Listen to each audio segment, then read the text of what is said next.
Hello everyone, আজকে আমার ছেলের খুব পছন্দের ম্যাগি অমলেট বানাই চলো।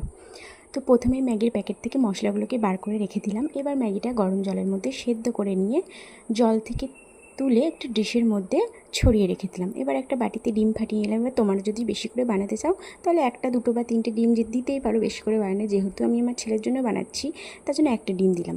এবার ডিমের মধ্যে দিয়ে দিলাম কিছুটা পেঁয়াজ কুচি, টমেটো কুচি, পরিমাণ মতো লবণ আর ম্যাগি থেকে এক প্যাকেট মশলাটা ওর মধ্যে দিয়ে ভালো করে ডিমটাকে ফ্যাটিয়ে নিলাম। তারপরে এবার কড়াইয়ের মধ্যে অল্প একটু রিফাইন অয়েল দিয়ে ডিমটাকে ওর মধ্যে আমি দিয়ে দেবো। তারপরে ডিমটা একটু ছড়িয়ে দেবো কড়াইয়ের মধ্যে।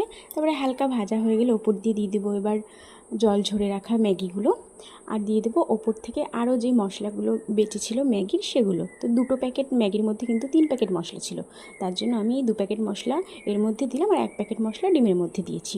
তো তারপরে ব্যাস অমলেটের মতো উল্টিয়ে ভেজে নিলেই কিন্তু রেডি হয়ে যাবে ম্যাগি অমলেট। এবার সস দিয়ে আমি একটু ডেকোরেশনের জন্য চোখ মুখ আঁকিয়ে নিলাম, তাহলে রেডি ম্যাগি অমলেট। তো এটি কিন্তু খেতে খুব টেস্টি হয়, আমার ছেলে বা আমার বড়মশাইয়ের খুব ফেভারিট।